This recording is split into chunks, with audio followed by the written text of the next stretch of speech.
What up, what up, what up, what up? Black Thor checking in. So, like I told y'all in the last video, it ain't even about me feeling good. I'm just gonna make myself feel good because, you just come to a certain point where you just get tired. You just get tired of just being tired. You just get tired of not having energy. So you just gotta go in the opposite way, even if it hurts. Shit, you hurting right now. Just like right now, I'm hurting from that Planet Fitness workout last night. Like my arms is sore. Like I said, I didn't do much, but for somebody who hadn't been in the gym since forever, it was hurting me. So I'm hurting. So I'm gonna go back in again tonight, even though I'm sore, because I want that change. And right now I'm on my way to Cary to an interview. Because if you talk to me, and you probably already know, but I currently do DoorDash. I do Postmates if DoorDash is not really busy, but Postmates is like the last one. So I do DoorDash, then I do Uber, and then Postmates is last. And I recently just got approved for Grubhub, but I haven't finished the application. I'm just tired of driving. I'm tired of driving. Like I'm almost at 1,300 deliveries. I think like since August. I'm just tired. Like I said, it's good money. Especially like if you live in Raleigh, it's possible where you can make like $1,000 a week doing DoorDash. Like some people don't make that full time. And since I've been living in Henderson, I make anywhere between like $550 and $800 a week. So it's definitely holding me until I find something. But I'm tired of driving. I thought I was tired of customer service, but I'd rather I get a customer service position. I'm gonna go in and bang it out, work my way up, be a team lead, be a supervisor, and do what I gotta do. Cause this driving, I'm tired of it. Like especially the wear and tear on my car. Like I said, just driving all day. Now, like I said, it does have its benefits. You work one day, you can cash out your money same day. You ain't got to be confined to one area.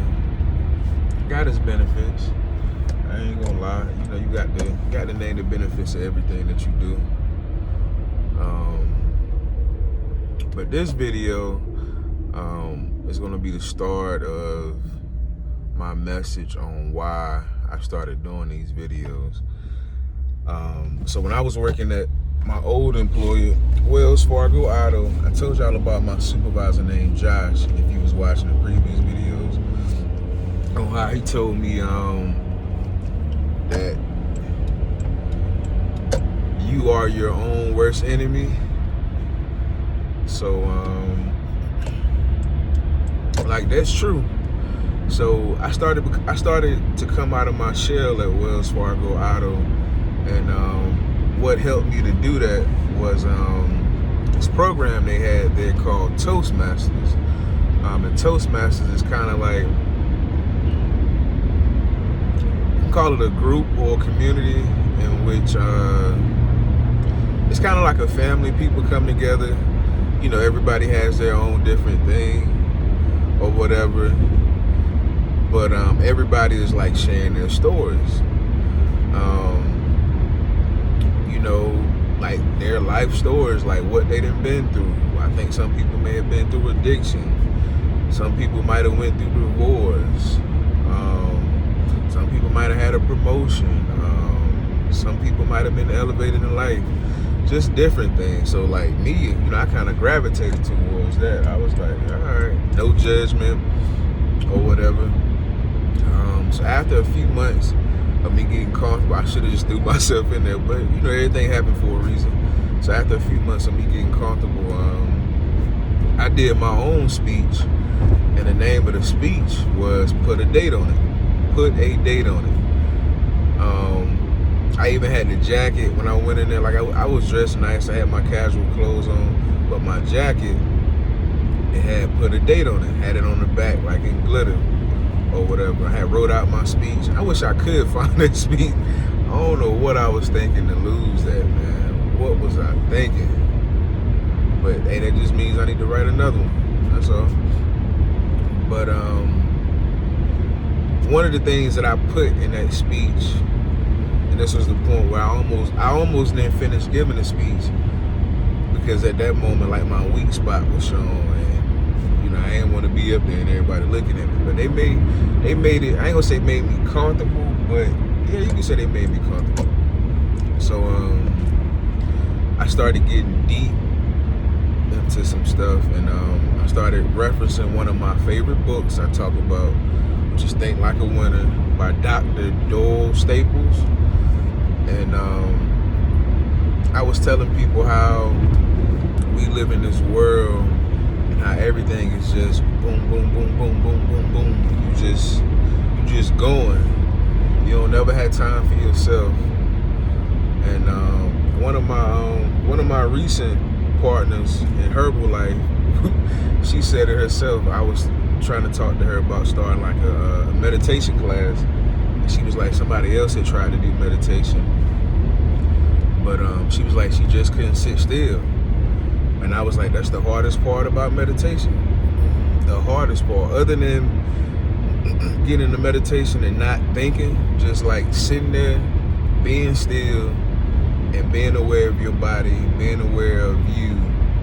Hardest part is just sitting still. That's the hardest part. You would think that's something easy. Like growing up, you know, going to school, you had to sit still in class for, you know, for a little bit of time. But sitting absolutely still for 30 minutes and not moving, that's harder than what you think. So if you can master that, like you on some stuff. But during the speech, I had said something like, you know, society doesn't really give you time or teach you how to give yourself time to deal with you. And I told him, you know, I said I started on this journey of loving myself, and I said, you know, one day I tried to tell myself that I love myself in the mirror, and the first couple of times I didn't believe it. So, you know, like, you know, I don't know how many people out there got this issue, but like I said, I can admit it, that, and I don't even know if I can look myself now and believe it or not. You know, but I'm getting better. I know at one point, you know, I was getting better with it, but things have happened since then. But I looked myself in the mirror and I was like, I love you. And I started trying to tell myself positive things, but it was just like, it wasn't going through. And the reason why it wasn't going through is because on February 24th, I'll be 32 years old. 32 years old. And out of my 32 years of life, when I think I was 30 at the time, I had never looked at myself in the mirror and said, I love you. It's like, seriously, I had never told myself none of these positive things. I was trying to get me to believe. So it's like after 30 years, it's kind of like looking back at yourself like, oh, word, now you love me? That's kind of like what it was. It was kind of like, oh, you don't love yourself. Look at how you treat yourself. Look at how you worry about what this person think about you. You know, look at your environment right now. You know, look at the shit that you in. Like it's no way that you love yourself. There's no way that you love yourself if you're doing a job you don't like. There's no way you love yourself if you're in a relationship with somebody that don't value you, or if you're in a relationship for somebody that don't want to listen to nothing you got to say. Just like different things, like I said, just look at the way you treat yourself.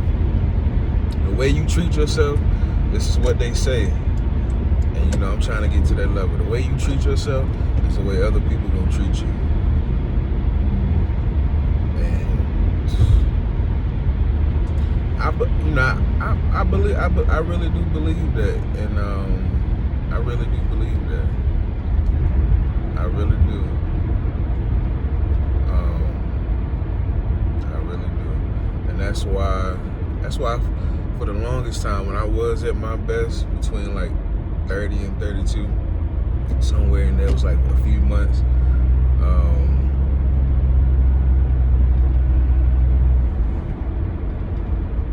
That's another thing. My damn memory be going in and out.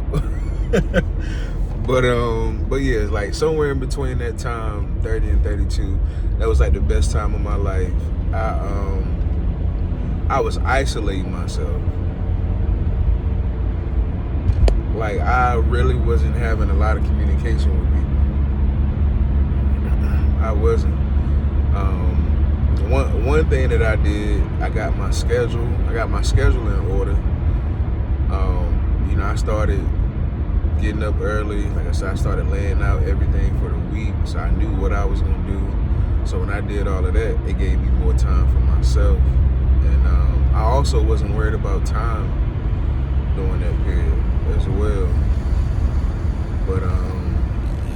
But just to stay on point, I want to challenge y'all. Since we're doing a challenge, this is the challenge I want, and I want you to come back and comment honestly. This is what I want. I want a challenge. I don't even know what to call this challenge. I'm gonna come up with it in the next minute or so as I'm talking. But I want to start a challenge to where you go home tonight, look yourself in the mirror, tell yourself that you love yourself, and any other thing positive that you want yourself to believe. And I want you to come back and let me know when you told yourself this for the first time. Did you wholeheartedly believe yourself? Or did it take some convincing? Or do you have to go back and do it a couple of more days before you believe it? So matter of fact, a simple challenge. We're gonna call it the Love Yourself Challenge. Pound Love Yourself Challenge. And I want you to come back and let me know how this turned out. All right, I'm out.